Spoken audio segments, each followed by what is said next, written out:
তো বিশ্বনবী একদিন ফজরের সালাত শেষে লুকিয়ে লুকিয়ে মক্কার সবচেয়ে বড় বক্সার চিনেন তো, তিনি মক্কার সবচেয়ে বড় বক্সার রুকানার কাছে চলে গেল। যে বলল, রুকানা আসলিম তাসলাম, ইসলাম মানো শান্তিতে থাকবা, দুনিয়ায়ও থাকবা আখিরাতেও থাকবা, সুবহানাল্লাহ পড়ে। রুকানা বলে, না আব্দুল্লাহর বেটা মোহাম্মদ, আমি তো কালিমা পড়বো না, যদি বক্সিং খেলে আমারে হারায় দিতে পারো তাইলে কালিমা পড়বো। বিশ্বনবী বললেন, আমি তো বক্সিং খেলি না রে বাপ। রুকানা বলল, তাহলে আমিও কালেমা পড়ি না। বিশ্বনবী রাজি হলেন অবশেষে। ভাবলেন, আমি বক্সিং খেললে একজন যদি জাহান্নাম থেকে জান্নাতি হয়, বক্সিং খেললে সমস্যা করি। কি রহমতের নবী, কি অ্যাটিটিউড, কি পজিটিভনেস, কি প্রোঅ্যাক্টিভনেস, অলওয়েজ প্রোঅ্যাক্টিভ। সব সময় ইতিবাচক চিন্তা করতেন। নেতিবাচক চিন্তা কারে বলে বিশ্বনবী জানতোই না। সুবহানাল্লাহ পড়েন। বিশ্বনবী রাজি হলেন।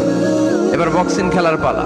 রুকানা হাফ প্যান্ট পরে গায়ের মধ্যে জাইতুনের তেল মেখে ভেবে লাফাচ্ছে। আপনারা রেসলিং খেলা দেখছেন? তেল মেখে পজিশন নেয় মারার জন্য প্রতিপক্ষকে। তো বিশ্বনবী তার পজিশন নেয় না, বিশ্বনবী দাঁড়িয়ে আছে। রুকানা বলল, মোহাম্মদ আমি লাফাচ্ছি, তুমি লাফাও না কেন? তুমিও লাফাও। বিশ্বনবী বললেন, না আমি লাফাই না, কারণ আমি সেলাইবিহীন লুঙ্গি পরি। সেলাই ছাড়া লুঙ্গি পরে যদি কেউ লাফায়, বাতাসে সতর খুলে যাওয়ার সম্ভাবনা আছে না নাই? কি লাজুক নবী ছিলেন, কেউ বিশ্বনবীর লজ্জাস্থান জীবনেও দেখে নাই। এবার মারামারির পালা। রুকানা বলে, মোহাম্মদ তুমি মারো। বিশ্বনবী বললেন, তুই মার, কারণ আমি মারলে ওই মায়ের হজম করার ক্ষমতা তোর নাই। বিশ্বনবীর এক হাতে জান্নাতি 40 জনের শক্তি ঢুকায় দিছে কে? তো বিশ্বনবী মাইট দিলে এটাও হজম করতে পারবে? কথা কর, পারবে না। এখন রুকানাও মারে না, বিশ্বনবীও মারে না, খেলাও শুরু হয় না। এখন বিশ্বনবীও মারে না, রুকানাও মারে না, খেলাও শুরু হয় না। এখন রুকানা বলে, মোহাম্মদ তুমি মারো। বিশ্বনবী মারে নাই, কিন্তু বিশ্বনবী ওনার ডান হাত মোবারক, কি নরম হাত, সফটার দেন সিল্ক, সিল্কের চেয়ে নরম ছিল।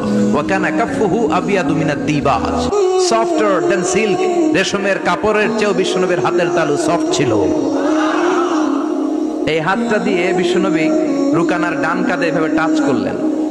মারে নাই, খালি বলছে, রুকানা এত লাফাস কেন? টাচ করার সাথে সাথে রুকানা বেহুশ হয়ে জমিনে পড়ে যায়। সবাই তো অবাক, ঘটনা কি, ঘটনা কি, কি মিরাকেল, কি অলৌকিকত্ব। পানি ঢেলে রুকানারে হুঁশ ফিরানো হয়েছে। সবাই বলে, রুকানা তুই তো অনেক বড় পালোয়ান, আব্দুল্লাহর বেটা মোহাম্মদ ঘুষিও দিল না, লাথিও মারলো না, বেহুশ হইলি কেন?